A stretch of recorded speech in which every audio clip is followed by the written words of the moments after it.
Hola, buenas seres humanos. A ver si conseguimos explicar de forma rápida y efectiva e indolora pues la figura de uno de los pintores más conocidos del impresionismo francés, que es Edgar Degas, que como se puede ver en la presentación, la imagen es un autorretrato suyo de joven, ¿vale? Pues vivió pues, durante el siglo XIX principalmente y principios del XX. Bueno, pues vamos a ellos. Antes de conocer al pintor, a su obra, hay que conocer también un poco de su vida. Y hablando de su vida, pues bueno, hay que decir que él es francés, si no me equivoco, nació en París, pero su familia es de origen italiano, es una familia italiana que reside en Francia y su abuelo era el propietario de un banco en Nápoles. Entonces su padre era el gestor, el manager de ese banco en París. Una familia rica, de nivel bastante alto, eso le permitiría en un futuro pues pintar sin problemas económicos, sin tener que preocuparse del mercado. Bueno, él iba a estudiar Derecho de joven, como le correspondía un poco por su perfil familiar, pero bueno, se arrepiente y se dedica al mundo del arte y a ser pintor. En su familia al principio no lo ven demasiado bien, pero bueno, se lo pueden permitir. Luego hay un momento en su vida donde se arruinarán y tendrá problemas económicos, pero al principio por lo menos pudo operar de forma bastante relajada. Luego a nivel personal, pues estuvo en Italia 3 años, si no me equivoco, 2 o 3 años, donde conoció su arte. Estuvo sobre todo en Nápoles y en Florencia y conoció el arte italiano, el arte clásico, por el cual tenía un gran aprecio. Luego también recibió una sólida formación académica, era un muy buen dibujante, como veremos en sus rasgos, y eso le diferenciará del resto, de impresionistas. Degas tiene unas obras que son absolutamente clásicas académicas y otras que se parecen más al impresionismo. Luego después, su madre era de origen criollo, y procedía de Nueva Orleans, su familia, y él viajó una vez en su vida a Estados Unidos, fue el único pintor impresionista que lo hizo. Los estadounidenses eran uno de los grandes clientes del impresionismo a finales del siglo XIX, porque bueno, no pueden comprar obras de arte clásicas francesas, del barroco, etcétera, y pues se enamorarán y serán mucho más abiertos al arte impresionista. Monet y Degas eran los grandes éxitos del impresionismo en Estados Unidos. Bueno, y finalmente hay que hablar un poco del gran acontecimiento francés del final del siglo, que es la Guerra Franco-Prusiana.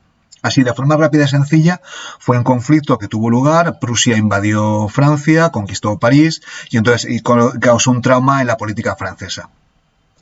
Pues en este contexto, pues él tuvo que interrumpir su obra artística, estuvo la Guardia Nacional en París y luego durante la Comuna de París, que fueron acontecimientos horribles, una guerra civil, hubo muchísimos muertos, él estuvo en Normandía.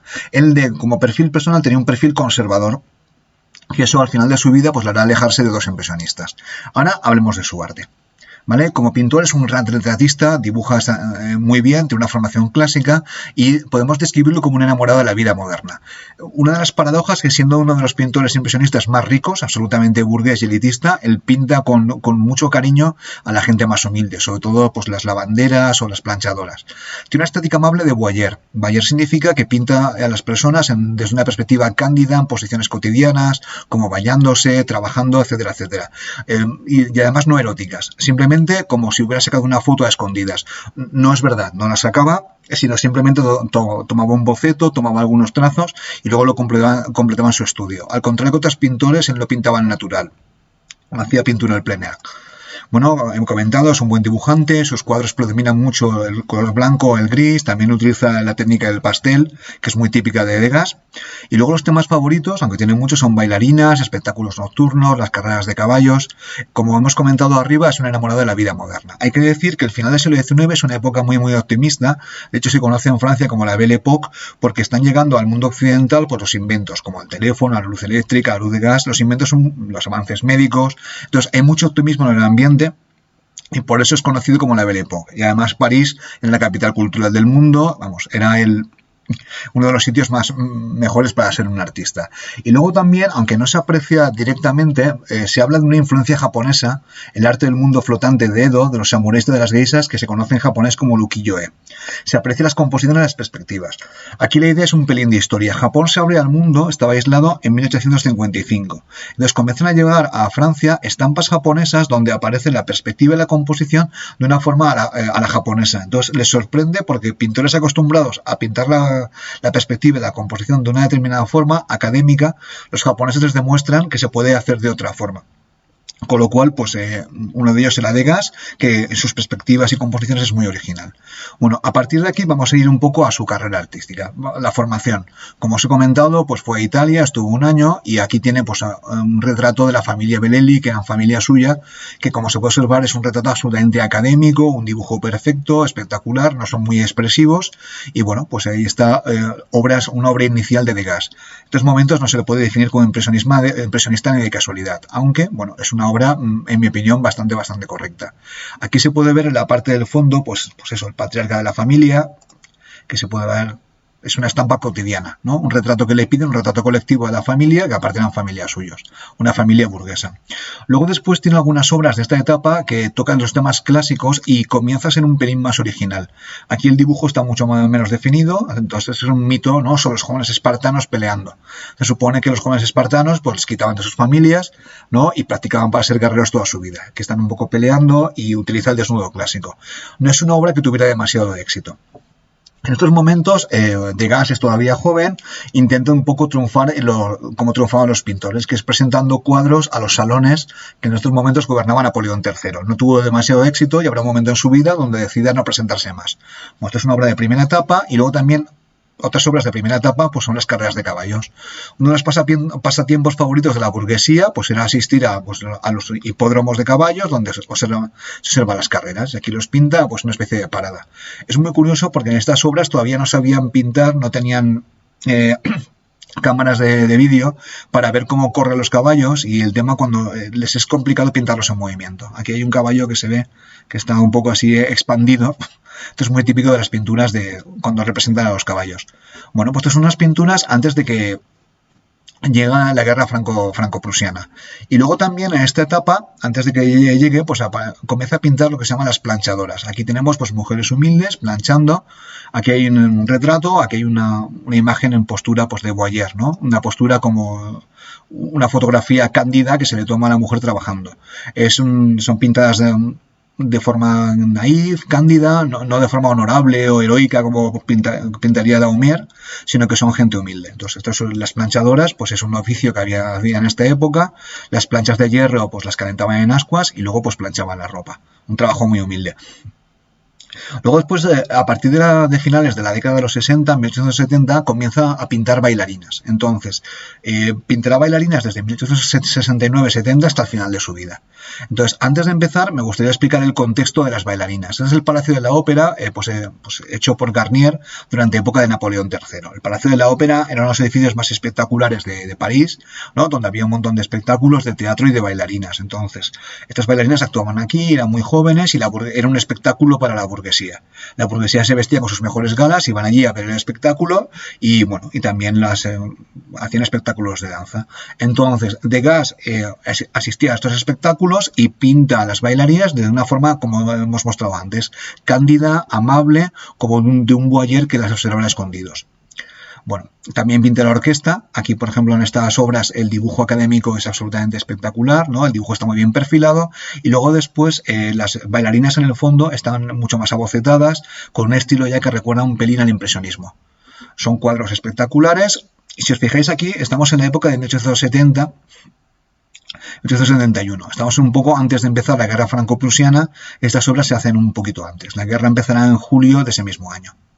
Y aquí en la clase de danza, esto es una de las obras típicas de Degas que se puede observar en los museos norteamericanos, estadounidenses, y luego en el Museo de París del Impresionismo, que es el Quai d'Orsay, ¿vale? Y se observan, pues eso, pues aquí está uno de los maestros, si no me equivoco se llama Jules Pernot, un maestro de danza, ¿no? Y las bailarinas ensayando.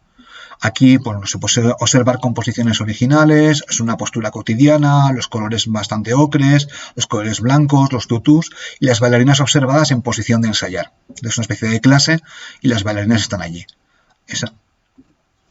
También toca el tema del ensayo, aquí está el escenario, es una especie de imagen desde bambalinas y están las bailarinas, pues eso, ensayando para la representación que tienen que hacer.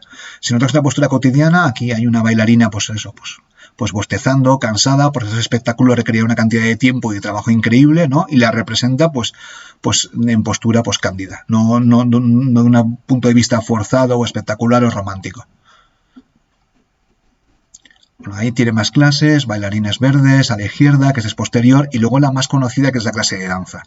¿vale? Esta obra, si no me equivoco, está en el Quai d'Orsay y son el gran maestro Jules Perrot, que está aquí pues impartiendo una clase de danza. Una bailarina parece que está aquí ejecutando la danza ante él, luego el resto están esperando aburridas, como suele pasar en tantos ensayos teatrales, y luego aquí en el fondo se pueden observar a las madres. La perspectiva está trabajada, está conseguida pues con el tema, con el tema del suelo, ¿vale? Pues las planchas de madera, hay un perrito, hay detalles cotidianos, y luego después hay elementos cortados. Por ejemplo, aquí está pues la regadera, ¿no? Que está cortada, que es muy curioso porque aquí está utilizando pues el elemento de la fotografía. Degas era bastante exhaustivo, por no decir un workaholic con sus obras, ¿no? Todo este perfil está muy trabajado y es muy consciente. Y luego lo acababa en su estudio. Pues bueno, una postura naif, cotidiana, donde se muestran a las bailarinas de forma, pues eso, ensayando, pues o aburridas o en proceso de espera. Mira, ahora que me estoy fijando, aquí están las bailarinas sentadas esperando a que les toque su turno. Bueno, pues después de esto, también hace algún experimento con esculturas, que es muy innovador, y en su época, cuando las expone en las exposiciones impresionistas, pues tuvieron mucha polémica, porque hace esculturas de cera, ¿vale? Les coloca el tutú y luego después hace varias versiones. Entonces, esas esculturas, que esta se llama de 14 años, pues fueron bastante polémicas, una fealdad bella, les decían, y luego continuarán haciendo durante el resto de su vida. Muchas se descubrieron después de su muerte. Aquí tiene este que está en bronce, el gran arabesco, que sí, por lo que he podido investigar, es una de las grandes posturas de la danza, ¿no? La postura que pues es el equilibrio máximo, y aquí está hecha en bronce. Bueno, aquí tenemos una imagen que es en su viaje a Nueva Orleans, donde representa el mercado de algodón. Aquí el dibujo es mucho más perfilado, mucho más perfecto que a lo mejor que las anteriores, conscientemente, y pues se refleja pues un mercado de algodón donde están los comerciantes pues observando el material y bueno, pues la calidad que tiene, si lo compran o no lo compran. Algodón está Nueva Orleans está en el sur de los Estados Unidos, ya no había esclavitud porque había acabado la guerra, ¿no? Pero el algodón era una de las materias primas más importantes, una fuente de riqueza que luego se le utiliza la revolución industrial en el Reino Unido. Bueno, después de esto hemos visto que pasa la guerra más o menos, hay una etapa de 71-72 donde es un caos, donde no pinta demasiado, y luego después vuelve a París, donde Napoleón III ya no gobierna, está la Tercera República, y donde hay un ambiente nuevo y como mucho más abierto al cambio. Entonces, unos amigos suyos conocidos, Manet, Monet, Renoir, pues le invitan a participar en la primera exposición impresionista que tiene lugar en el taller de Félix Nadar en 1874. Entonces, aunque él técnicamente no, bueno, aquí hay una imagen de propaganda de la exposición, ¿no? Aunque no es técnicamente impresionista, o por lo menos difiere un poco de los impresionistas típicos como Monet, pues participa en la exposición, presenta muchas obras y es uno de los grandes representantes de la exposición. Aquí se puede ver el perfil diferenciado, pues se pagaba 50 céntimos, no había premios, no había jurado, porque era algo que dolía mucho a los impresionistas, ¿vale? Pues Degas no le había gustado pues ser ignorado por la crítica y por los premios en los salones de antes, así que esto simplemente el público entraba, miraba y opinaba y ya está. Esta exposición pues le suscitó un montón de críticas, se dijo a las embarazadas que no entraran que podían abortar, pero bueno, les dio un montón de mala fama que luego al final fue positiva porque se convirtieron en un referente como los alternativos en la Francia de 1874. También había un clima mucho más abierto porque la Tercera República era mucho más abierta, mucho más liberal que el Segundo Imperio, obviamente. Bueno, algunas de sus obras de esta época pues está La Sombrerera, pues otra pintura cándida, naif, sobre gente trabajadora, y luego una de las más curiosas que es La bebedora de absenta. Aquí está pues una actriz amiga suya que descubrió que se llamaba Hélène André, ¿vale? Y otro actor amigo suyo que están sentados pues bebiendo alcohol. La absenta es una bebida con un porcentaje de alcohol muy alto que provoca alucinaciones y vamos, es casi una escena cotidiana de denuncia sobre los problemas del alcoholismo. De hecho, la cara de ella es un poco, pues eso, está totalmente absorta en sus pensamientos como si estuviera afectada por el alcohol. Aquí también se puede observar cómo juega con las composiciones, no son composiciones normales, coloca la mesa en primer plano, ¿vale? La botella de cristal transparente sin mucho trabajo en segundo. Entonces, este cuadro fue muy criticado, pero al mismo tiempo es muy original. Bueno, hay un momento, él participa en las diferentes exposiciones, sus cuadros de bailarinas los coloca allí, va colocando los cuadros, y hay un momento de esas exposiciones donde conoce a Paul Durand-Ruel, que es el gran marchante. Este señor es importantísimo en la expansión del impresionismo, porque bueno, es el marchante que consigue expandir los cuadros impresionistas, venderlos en Estados Unidos. Él era un personaje muy conservador, ¿vale? Católico, incluso monárquico, quería retornar la monarquía a Francia, pero tenía un don para los negocios y le compraba los cuadros a, pues a Monet, a Renoir, a Degas y luego los vendía. En estos momentos a Degas le hace falta el dinero porque su familia ahora económicamente lo está pasando peor. Bueno, luego después en esta época, ya había empezado antes, pues va tocando nuevos temas. Los desnudos femeninos, de Boyer, cotidianos no sensuales, ¿no? Y luego sigue pintando bailarinas, sigue pintando planchadoras o gente humilde. Entonces va trabajando.